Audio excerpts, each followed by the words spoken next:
La Biennale des imaginaires numériques est le temps fort des arts et des cultures numériques de la région Sud, portée par Chronique.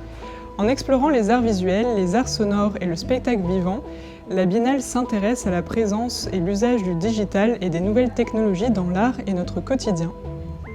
Alors, nous nous trouvons ici à l'Office de tourisme d'Aix-en-Provence, devant l'espace d'exposition, dans laquelle est exposée une œuvre de la Biennale. Cette œuvre, c'est Taossi, de l'artiste Thomas Garnier. Allons la voir.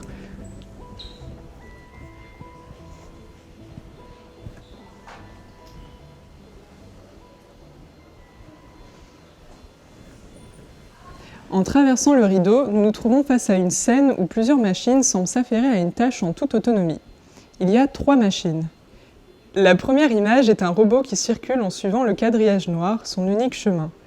Il ne peut pas sortir de cette ligne qu'il lie au sol grâce à un système de détection des contrastes. Il suit cependant un itinéraire aléatoire et peut, lorsqu'il passe sous les tours, les déplacer. Il les porte alors pour les poser un croisement plus loin. Il dispose d'un programme qui lui permet de localiser les tours sur le quadrillage et ainsi éviter les collisions. Il fonctionne exactement comme les robots dans les usines en cours d'automatisation. En déplaçant les tours, le robot module en permanence le paysage qui est devant nous. Est-ce un paysage urbain, industriel, des ruines? Dépourvues de fondation, ces architectures interrogent. Sont-elles en construction ou à l'abandon? Elles semblent plutôt en construction. Les 2 machines situées au fond sont des imprimantes 3D. Elles impriment 24 heures sur 24 les modules noirs qui composent les structures de cette installation. Construction ou ruine instantanée. Certaines constructions semblent très fragiles et les défauts de fabrication des imprimantes 3D sont pris en compte par l'artiste, ce que l'on voit particulièrement bien sur cette structure-ci. Ces modules vont pendant toute la durée de l'exposition s'accumuler sur ce qui semble former des grandes tours de building. Nous pouvons y voir des plateformes pétrolières ou encore un entrepôt. L'artiste s'est intéressé aux dark factories, des usines ou des entrepôts complètement plongés dans le noir car entièrement automatisés. Ces lieux sont encore à l'état d'expérimentation. Ils prennent la forme de grands entrepôts modulaires, répétitifs, où tout est pensé pour faciliter les déplacements des robots. Ces usines noires n'ont pas besoin d'éclairage car les seuls présents sont des robots qui effectuent des tâches répétitives et fonctionnant sans intervention humaine. Ces machines peuvent désormais travailler jour et nuit, 7 jours sur 7, sans pause, sans compromettre la qualité de leur production. Cependant, les machines que vous voyez ont encore besoin de l'humain pour être programmées, réparées et assurer leur maintenance. Par exemple, nous devons charger la batterie de celui qui se déplace et placer les modules noirs lorsque l'impression 3D est finie. De plus, nous ne sommes pas totalement dans le noir. Le robot projette une lumière. En circulant, il crée sur les murs des ombres en mouvement. Un changement d'échelle s'opère.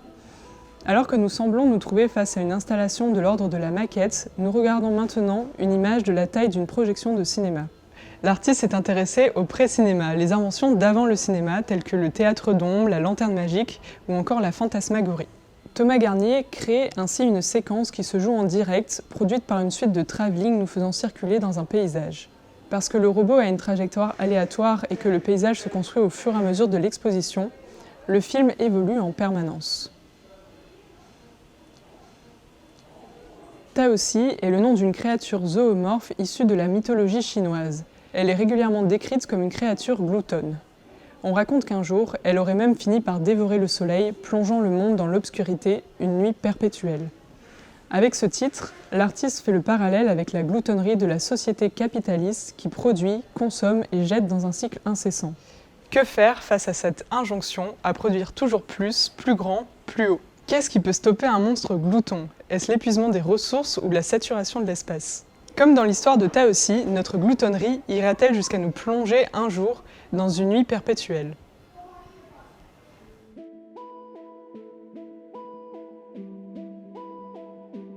Si 3 questions à une médiatrice c'était trop peu pour vous, sachez que l'Office de tourisme d'Aix-en-Provence est aussi le point d'information de la Biennale des imaginaires numériques. L'équipe de médiation est présente du mercredi au samedi de 14 h à 18 h. Elle peut vous renseigner sur les expositions, les œuvres, les spectacles et sur toute la programmation de la Biennale 2022. À bientôt!